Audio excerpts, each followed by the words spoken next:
A Andrea el silencio se le había vuelto un idioma. Aprendió a entenderlo durante los turnos de madrugada en la pequeña farmacia que atendía cerca del intercambiador, cuando la ciudad parecía respirar por cuenta propia y las luces de neón daban a las aceras un tono de pecera. Dormía de día cuando el sol le llegaba ajeno por la rendija de la persiana y se levantaba cuando las cafeteras del barrio ya habían apagado su primer hervor. Su vida tenía la regularidad de una cuerda tensada: registrar inventarios, abrir, cuadrar caja, cerrar, repetir. No era tristeza en bruto ni ruina sonora, era una rutina tan afinada que no admitía grietas por donde colarse. Había llegado a ese ritmo después de algunas despedidas que no supo nombrar.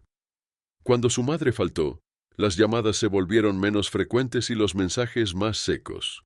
Los amigos, cada uno con su propio calendario, dejaron de coincidir. Nadie la hería, pero tampoco había quien la celebrara. En los buses, la gente la atravesaba con la mirada como si fuera humo. En la farmacia, los clientes solían hablarle a la pantalla del datáfono antes que a ella. Creía que el mundo, sin declararlo, había adoptado la costumbre de mirarla sin verla. Cuéntame en los comentarios desde dónde nos escuchas. Y no olvides suscribirte y compartir este relato. Pequeños rituales la sostenían. Anotaba en una libreta los objetos que la madrugada dejaba huérfanos: guantes sueltos, un recibo de taxi con un nombre subrayado, la boquilla de una flauta. Las cosas perdidas le parecían cartas que alguien no se atrevió a enviar. Las guardaba en una caja en el fondo del mostrador, convencida de que algún día volverían a su dueño, aunque nunca ocurría. Otra costumbre: regar.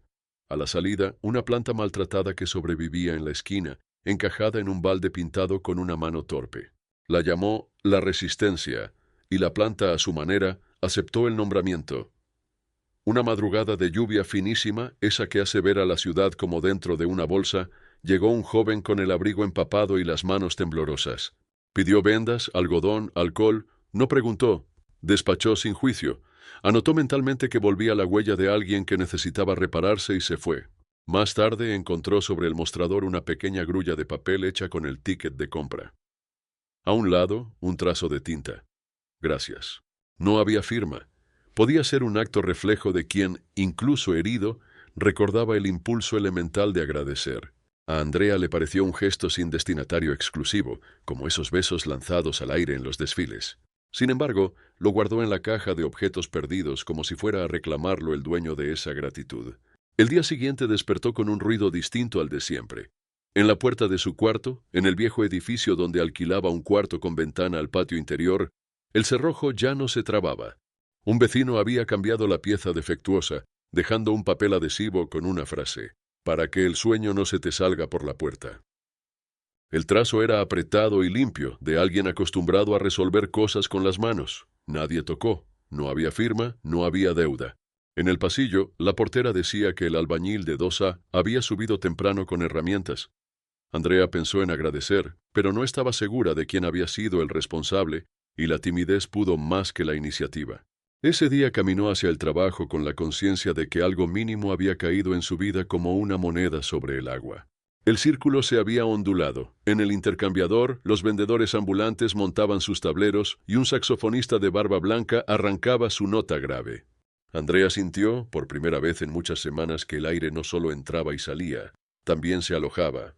Aún así, no quiso nombrar la sensación. Era supersticiosa con las palabras. Si rotulaba lo sentido, temía espantarlo.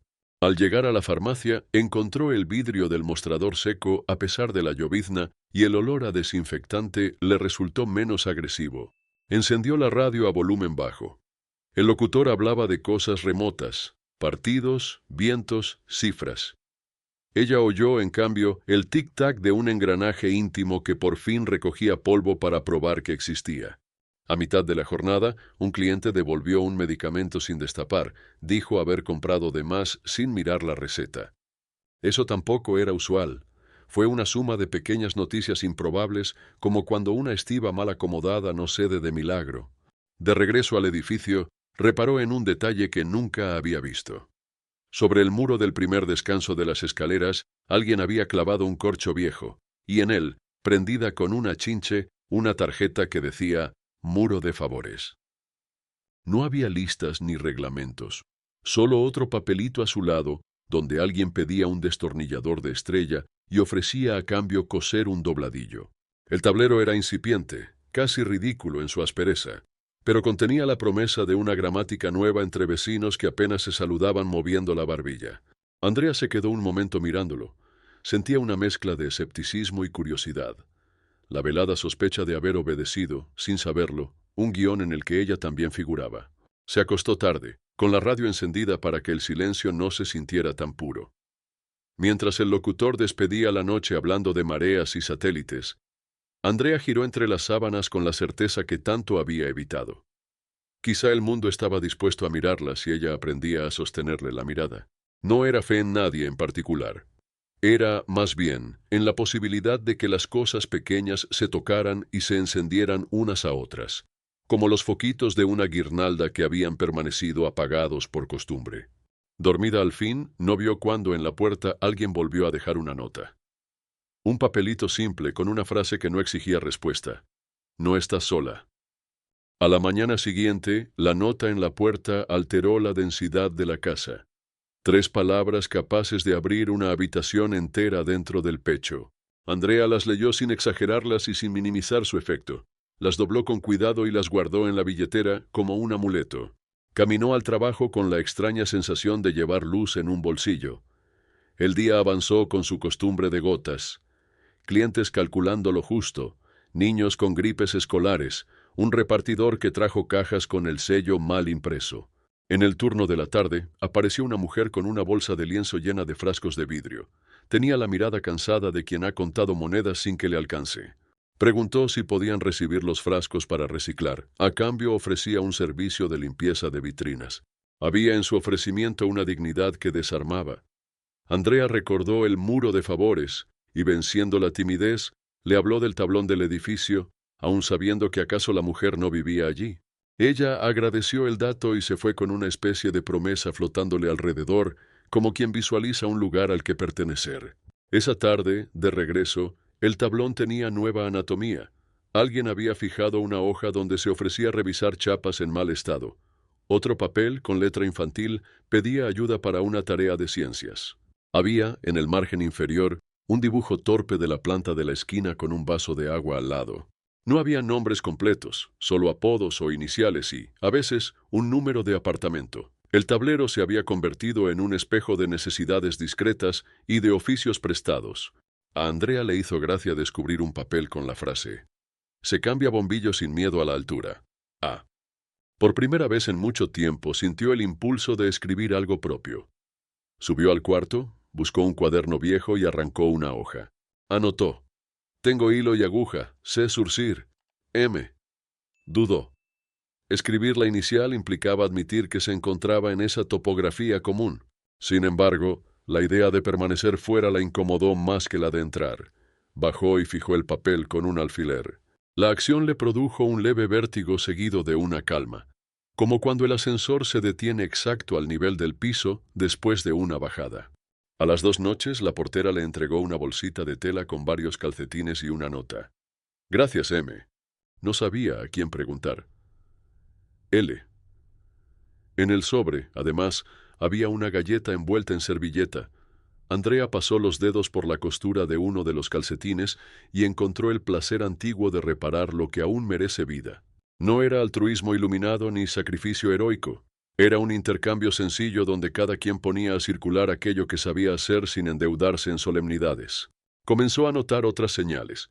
En la madrugada, al cerrar, alguien dejaba discretamente una botella con agua al lado de la resistencia. La planta, tosuda, agradecía en hojas. El saxofonista del intercambiador, que tocaba casi siempre el mismo tema, incorporó de pronto una melodía distinta y, aunque parecía casualidad, Andrea sintió que la ciudad le afinaba una canción a la medida. Una tarde, el joven de la grulla regresó con la mano ya menos temblorosa. No habló más de lo imprescindible, pero dejó sobre el mostrador un paquetico de semillas. Para la de la esquina, dijo, y se fue. La frase la persiguió como una frase que, sin ser poética, termina siéndolo. Los días ofrecían pequeñas sincronías y, junto a ellas, un temor torpe. ¿Y si todo era una ilusión? ¿Y si de pronto las chinches del tablón se caían y cada papel se perdía en la escalera? La fragilidad de lo construido le parecía su mayor tesoro y su talón. Un miércoles cualquiera la electricidad se fue sin motivo evidente. Los pasillos quedaron en penumbra y se escuchó un ruido apagado en el piso de arriba, como un objeto pesado chocando contra otro. La portera gritó el nombre de alguien, unos pasos corrieron. La magia reciente podía desbaratarse con una simple falla de corriente. Entonces ocurrió algo que no había visto en años. La gente abrió sus puertas. Linternas recortaron triángulos de luz en el corredor. El del 2A, quizás el mismo de las herramientas, apareció con una caja de fusibles. La mujer de los frascos de vidrio, que resultó vivir en 3C, trajo velas. Un adolescente de cascos en el cuello ofreció sus baterías portátiles. Alguien organizó una fila para revisar, apartamento por apartamento, si había alguien que necesitara medicamentos. Unos minutos después, supieron que el ruido había sido una maceta que cayó desde una baranda. El susto se transformó en reunión. En ese improvisado censo, las iniciales del tablón adquirieron cuerpos y voces, y el tablero invisible se confirmó. Andrea no dirigió nada, no fue líder ni portavoz. Fue una pieza más en un engranaje que se armó solo, como esos juguetes que al caer encuentran su lugar por gravedad. Mientras sostenía una vela para que el del 2A viera la caja eléctrica, se encontró pensando que quizá no era que el mundo la hubiese ignorado, sino que ella también había aprendido a hacerse fina, transparente, ancha a la corriente, y apenas ahora se estaba dejando dar forma. Esa noche la luz volvió con un chasquido y un coro de alivio. Antes de cerrarse cada puerta, varias manos recogieron los papeles de la escalera, los volvieron a clavar con cuidado. El miedo de Andrea a que todo fuera ilusión se replegó. De madrugada, en la farmacia, colocó junto a la caja de objetos perdidos un pequeño letrero de cartón. Si esto es tuyo, recupéralo. Si no es, pero lo necesitas, llévatelo y deja algo a cambio. Sin saberlo, estaba moviendo una pieza que arrastraría a las demás. Fue un gesto diminuto, casi tímido, que solo alzaría su verdadera estatura cuando llegaran los días difíciles. El aguacero grande no avisó. Empezó como un rumor inocuo de gotas, pero pronto los canales de los tejados hablaron en plural, y la calle se convirtió en una cinta verdecida. Las noticias hablaron de alcantarillas colapsadas, los buses cambiaron rutas. En el edificio el agua se filtró por una fisura vieja del techo del pasillo del tercer piso, justo encima de la lámpara. Nadie parecía haber reparado antes en esa cicatriz. El bombillo chisporroteó, la portera subió con un balde y una toalla. El del 2A trajo cinta plástica, la del 3C sacó trapos de microfibra. Fue una coreografía sin coreógrafo. Andrea, de vuelta de la farmacia, vio el charco extendiéndose como una mancha perezosa. Recordó los carteles del tablón. Se cambia bombillo, se cosen dobladillos, destornillador de estrella, y supo que esa llovizna feroz demandaba algo más que favores intercambiables.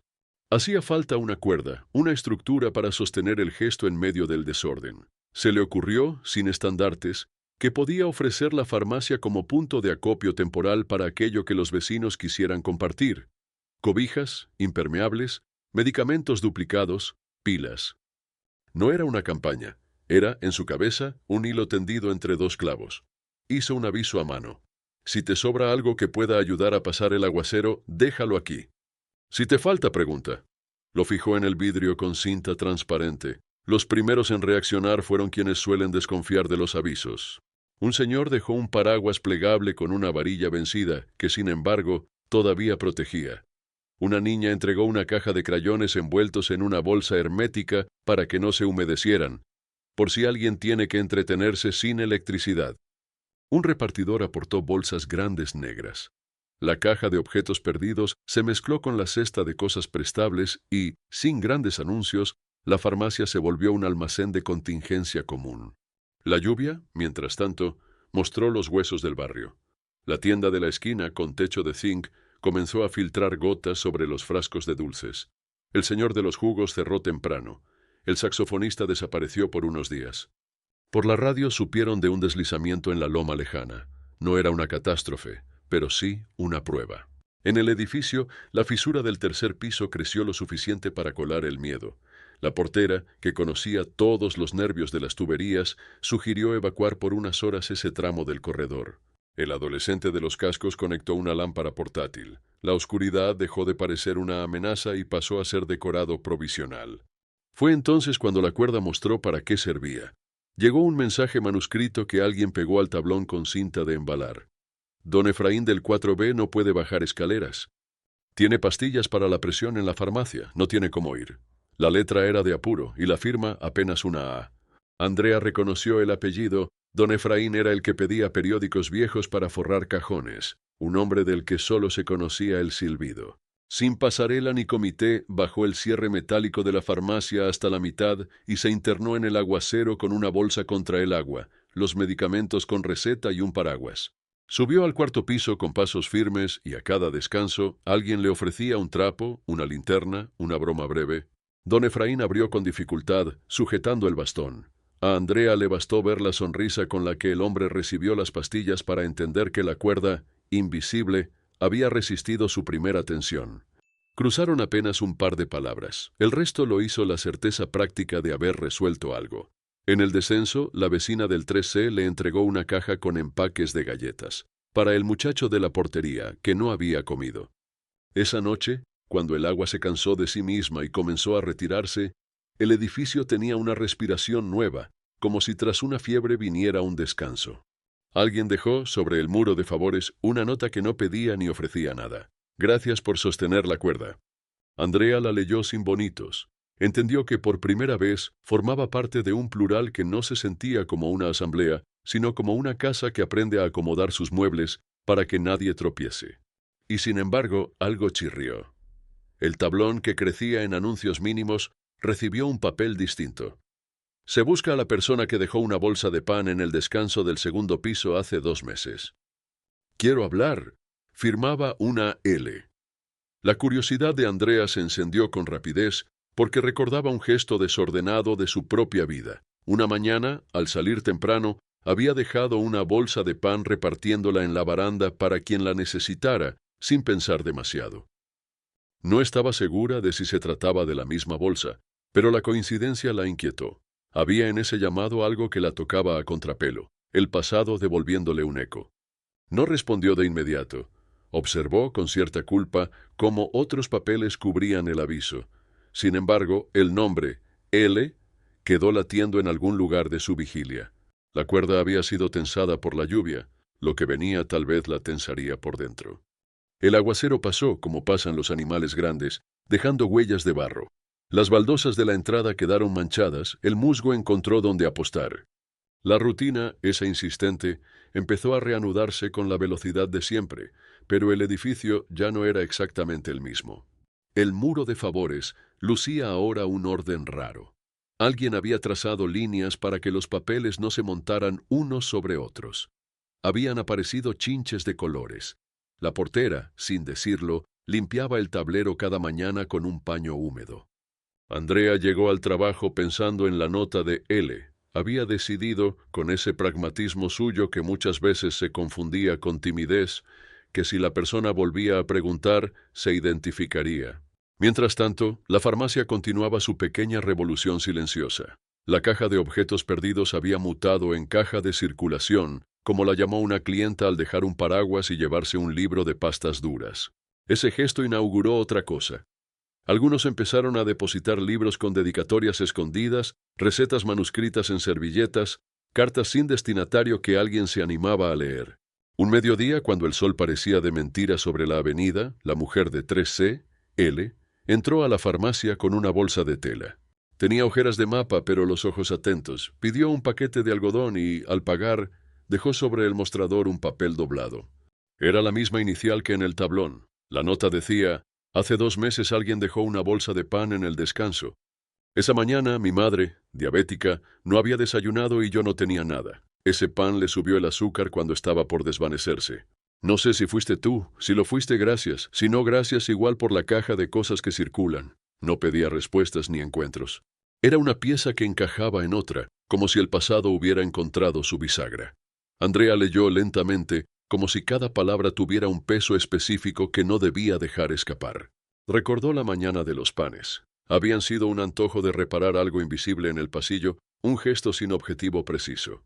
No había imaginado que pudiera tener destinatario.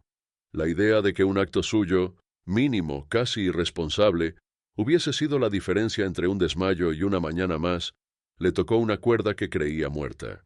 El resto del día trabajó con una claridad rara.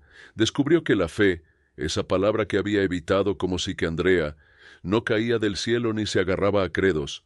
Se parecía más a la confianza en que una cuerda, cuando se tensa, regresará a su sitio sin romperse. Se descubrió amarrada a otros hilos. El del joven de la grulla, el de la planta obstinada, el de la portera que silenciaba miedos con zapatos de goma. Sin discursos, a Andrea se le ordenó adentro un mapa. Al caer la tarde, un niño del 5B rondó la caja de circulación con la torpeza hermosa de quien todavía no ha aprendido a ocultar sus deseos. Se llamaba Leo, tenía la costumbre de no hablar frente a adultos y de dibujar constelaciones en las esquinas de las hojas. Dejó una pulsera de hilo trenzado, muy apretado, y se llevó una linterna que ya había servido a otros. Antes de irse, tocó el vidrio del mostrador y señaló la planta de la esquina a través del ventanal.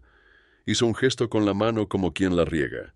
No dijo palabra. Andrea asintió, dispuesta a aceptar ese idioma de señas. Al día siguiente, el muro de favores amaneció con una cartulina en la que circulaban palabras sueltas: sostener, escuchar, subir, tejer. Nadie se adjudicó el invento. Una vecina se quejó de que aquello le parecía hippie. Otro respondió que, hippie o no, había ayudado. Los desacuerdos no se volvieron grietas, apenas texturas. Andrea sonrió al comprobar que el tablero podía admitir imperfecciones sin quebrarse. La comunidad no era una palabra solemne, era esa serie de acomodos para que las cosas siguieran sin que nadie quedara debajo. L, la mujer de la bolsa de tela, apareció 2 veces más esa semana. Una compró gasas, otra dejó un libro con una dedicatoria anónima, para quien crea que se le acabó el hilo. Cada aparición parecía recalibrar la balanza que Andrea llevaba en el pecho. No era una deuda, sino una conversación larga hecha de gestos que no exigían réplica inmediata.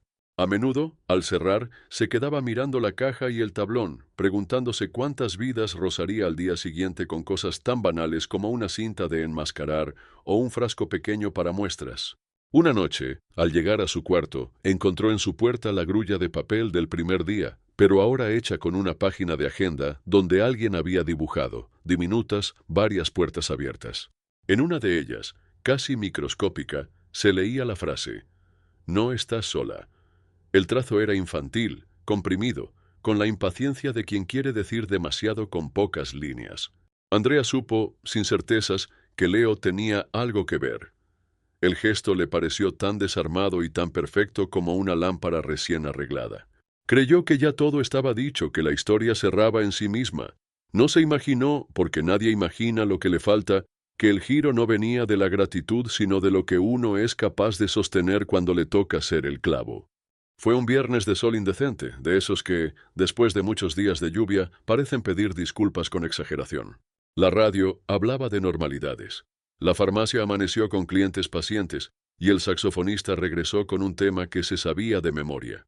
Hacia el mediodía, un ruido grave subió desde la avenida.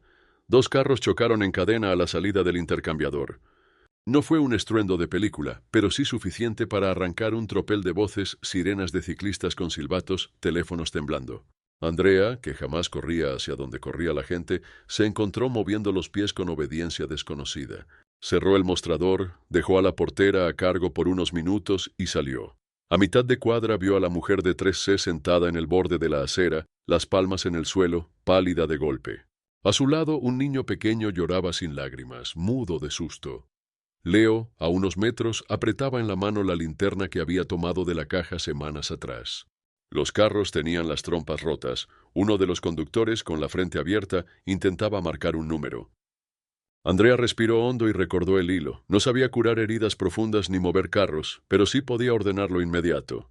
Pidió a Leo, con gestos más que con palabras, que enfocara con la linterna aunque fuera de día. Organizó una fila para alejar a los curiosos. Pidió gasas a un vendedor, llamó a emergencias. No estaba sola. El adolescente de los cascos sostuvo el tráfico por unos minutos. La portera, con su dominio del orden ajeno, trajo botellas con agua. L. recuperó color y abrazó al niño pequeño. El saxofonista tocó, sin saber que tocaba, una nota larga que parecía colgar del cielo y bajar despacio sobre todos. En medio de ese desorden útil, el conductor con la frente abierta empezó a perder la conciencia. Andrea recordó haber visto semanas atrás un tutorial mal editado sobre cómo improvisar una venda firme. Hizo lo que pudo con torpeza amorosa. La ambulancia llegó veloz y con ella, esa autoridad que pone nombres a las cosas. Tomaron control, hicieron preguntas, pusieron orden. Cuando por fin los sonidos se regularon, el suelo volvió a ser suelo.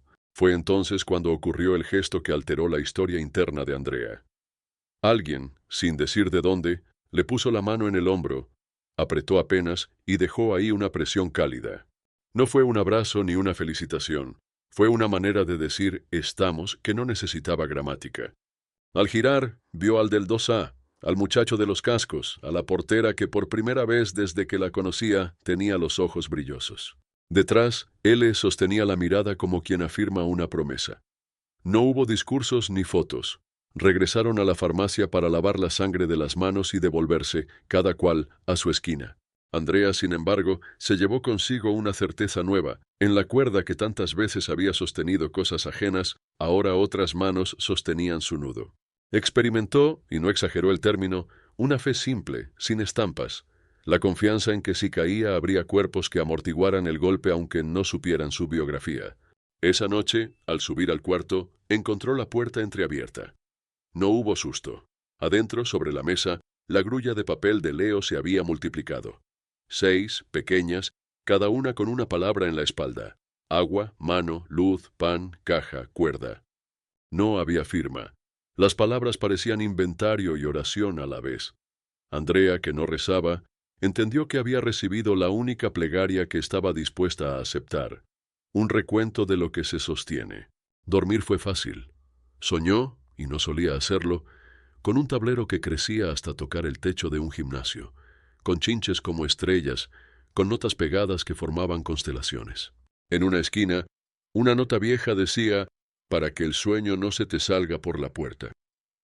Al despertar, le pareció evidente que debía dejar algo también, no como intercambio, sino como continuidad. Tomó una hoja y escribió, si un día te falta el suelo, toca la pared. Alguien del otro lado tocará también. Pegó el papel en el tablón al salir sin pensar si sonaba cursi. No lo hizo para que lo leyeran, lo hizo porque necesitaba que existiera el gesto. El giro, sin embargo, aún no había mostrado su cara. Había una historia antes de la historia que le faltaba conocer. Al día siguiente, la mañana tenía el color exacto de una taza lavada. La rutina se acomodó rápido. Abrir, revisar, saludar con la cabeza, asegurarse de que la caja de circulación tuviera sentido. Él llegó con su bolsa de tela y dejó dentro una libreta pequeña de tapas blandas. Para la caja, dijo. La libreta tenía, en la primera página, una nota. Diario de circuitos, lo que sale vuelve. Era una invitación a escribir lo que cada quien tomaba o dejaba, no para vigilar, sino para contar. Andrea sintió el clic de algo que se cierra con precisión. Esa tarde, cuando nadie miraba, abrió la libreta y leyó. Había entradas de varias manos. Tomé una linterna porque a mi abuela le da miedo el pasillo sin luz. Dejo una pila nueva. Dejé un libro de recetas porque ahora cocino con mi hermana. Tomé un paraguas y dejé un dibujo. Entre esas anotaciones apareció una que le atravesó el día. Tomé una bolsa de pan una mañana. La dejé en la mesa de mi madre cuando se desvanecía. Dejo esta libreta porque alguien dejó esa bolsa antes. L. No era una confesión ni un altar, era un circuito que se cerraba. Andrea, que no era de llorar, sintió que los ojos se le llenaban con una agua que no dolía. Comprendió, con humildad sin drama, que el gesto que ahora le devolvía la fe había empezado siendo suyo, tonto y sin cálculo. Su fe no venía entonces de un salvador externo, sino del retorno inesperado de lo que un día lanzó sin saber si alguien lo recogería. La cuerda sostenía y la cuerda devolvía. No era magia. Era física afectiva. Por la tarde, Leo se paró frente al vidrio con una nueva grulla diminuta. Esta vez, Andrea salió del mostrador y se agachó para quedar a su altura. Sin invadir la reserva del niño, le mostró la libreta y le señaló la página en blanco de ese día. Leo tomó un lápiz y dibujó una mano que sostenía otra. No escribió palabra. No hizo falta. En el reverso pintó con paciencia un rectángulo que parecía una puerta. Dentro dibujó, muy pequeño, un ojo. El dibujo no era perfecto ni necesitaba serlo. Era simplemente una puerta que miraba. Al anochecer, el saxofonista tocó otra vez su tema improvisado y la planta de la esquina, esa resistente, lucía 2 hojas nuevas. En el muro de favores, Alguien había pegado, utilizando la misma cinta transparente que Andrea guardaba bajo el mostrador. Una foto en la que no se veía a nadie en particular. Solo las escaleras con sus manchas, la baranda con su pintura saltada, el tablón con sus papeles. Debajo, una frase: hogar es el lugar donde uno cuenta y lo cuentan. Nadie firmó. Nadie necesitó autoría. Antes de cerrar, Andrea escribió en la libreta: hoy aprendí que un gesto no se termina cuando ocurre. Dura lo que tarda en volver. No estaba sola. Había estado extendiendo la mano con los ojos cerrados y, al abrirlos, vi otras manos que estaban ahí desde antes. Si alguna vez se me olvida, ojalá esta página me lo recuerde. No lo hizo para los demás, lo hizo para sí y para la continuidad de la cuerda. Ya en su cuarto, al quitarse los zapatos, encontró bajo la suela un papelito doblado. Lo abrió. Era un recorte de un catálogo de ferretería, donde alguien había rodeado con un círculo el dibujo de un cerrojo sencillo. Al lado, con la letra apretada del 2A, se leía: fue este. Lo cambié porque chirriaba. Me chirrían las cosas que impiden dormir. No había firma. Era la última pieza de un rompecabezas sin urgencia. No hubo una gran revelación, sino la claridad amable de saber quién había hecho qué. Sonrió sola, sin apuro por agradecer. A esa hora, el agradecimiento era ya el aire que movía el edificio. La ciudad, afuera, siguió su curso de buses y gaviotas urbanas. Adentro, la cuerda no necesitó guardianes. El muro de favores. Continuó siendo un país pequeño que cabe en un corcho. La caja de circulación siguió recibiendo y entregando objetos con biografía breve. La planta de la esquina enfrentó otros soles y otras lluvias. Andrea, que había creído estar sola, se permitió una fe sobria.